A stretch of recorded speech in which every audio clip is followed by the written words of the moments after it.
Hello everyone, আসসালামু আলাইকুম। Welcome back to my channel. সবাইকে স্বাগত জানাচ্ছি আজকের পর্বে। আমের এই ভরা মৌসুমে মিষ্টি পাকা আমের একটি সহজ কেকের রেসিপি আপনাদের সাথে শেয়ার করছি।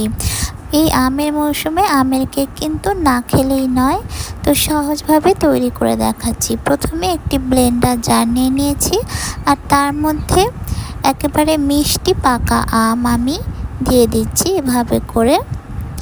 তো আমটা যাতে একদম মিষ্টি হয় সেদিকে খেয়াল রাখতে হবে। তো আমি মিডিয়াম সাইজের একটা আম পুরোটাই কিন্তু এখানে দিয়ে দিয়েছি। আপনারা চাইলে আরও একটা আমের অর্ধেকটা দিতে পারেন। আর এখানে আমি হাফ কাপ প্লাস আরও 2 টেবিল চামচ চিনি নিয়েছি, চিনিটা দিয়ে দিয়েছি। আর এখানে হাফ কাপের একটু কম হবে গুঁড়া দুধ দিয়ে দিয়েছি, তারপরে ব্লেন্ড করে নিয়েছি।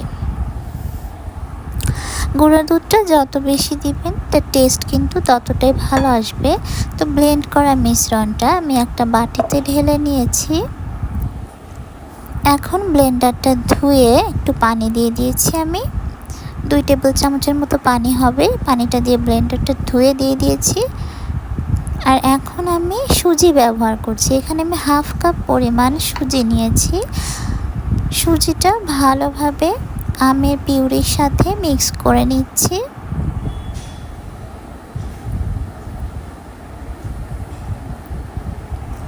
তো সুজিটা ভালোভাবে মিশিয়ে আমি প্রায় 15 মিনিট রেস্টে রেখে দিব, যাতে করে সুজিটা একটু ফুলে ওঠে।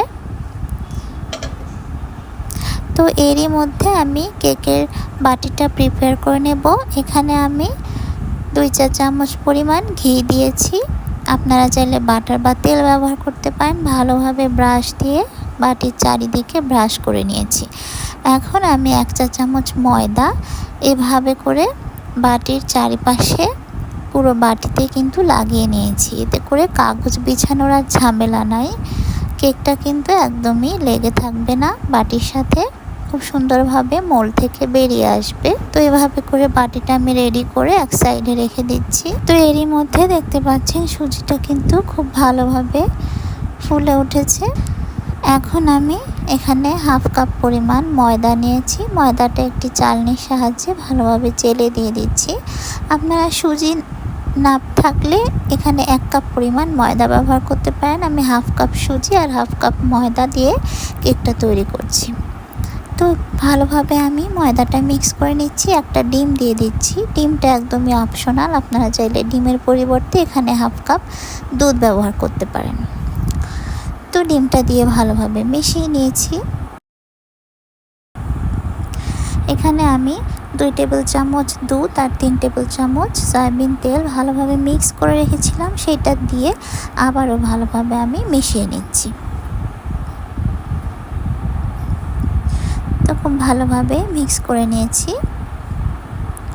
এখন এখানে 1 চা চামচ দিয়ে দিচ্ছি বেকিং পাউডার, আর 1 চিমটি পরিমাণ দিয়ে দিচ্ছি বেকিং সোডা।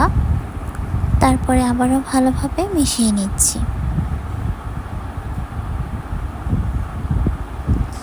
এখানে আমি 1 চিমটি লবণ দিয়েছি, দিয়ে আবারও ভালোভাবে মিশিয়ে নিচ্ছি।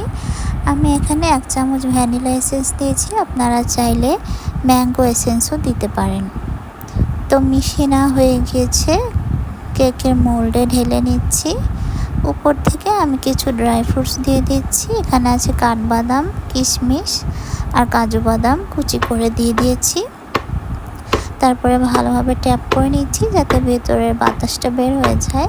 আর এখানে আমি প্রেসার কুকারটা হালকা গরম করে নিয়েছি। তার উপরে আমি এরকম উঁচু একটি বাটি বসিয়ে দিয়েছি। বাটির উপরে কেকের মোল্ডটা বসিয়ে দিয়েছি। আর ঢাকনাটা আমি সিটি আর রাবারটা খুলে নিয়েছি। খুলে এখন ঢাকনাটা লাগিয়ে দিচ্ছি। প্রায় আধা ঘন্টা মতন আমি বেক করে নিয়েছি, চুলার আঁচটা একদম লোতে রেখে। তো হয়ে গিয়েছে, আধা ঘন্টা পর ফিরে আসলাম। দেখতে পাচ্ছেন কত সুন্দর হালকা একটা ব্রাউন কালার এসেছে। তো এখন আমি বের করে নিচ্ছি। প্রেসার কুকারে বেক করলে কিন্তু সুন্দরভাবে কেকের উপরে কালার আসে। তো কেকটা ঠান্ডা করে নিয়েছি, এখন মোল্ড থেকে বের করে নিচ্ছি। দেখতে পাচ্ছেন কতটা সফট আর স্পঞ্জ হয়েছে কেকটা। তো এই আমের কেকের রেসিপিটা ভালো লেগে থাকলে লাইক, কমেন্ট, শেয়ার করে দিবেন। আর চ্যানেলটি সাবস্ক্রাইব করে চ্যানেলের সাথেই থাকবেন। পরবর্তী রেসিপি দেখার আমন্ত্রণ জানিয়ে আজকে এখানেই বিদায় নিচ্ছি। সবাই খুব বেশি ভালো থাকবেন। আল্লাহ হাফেজ।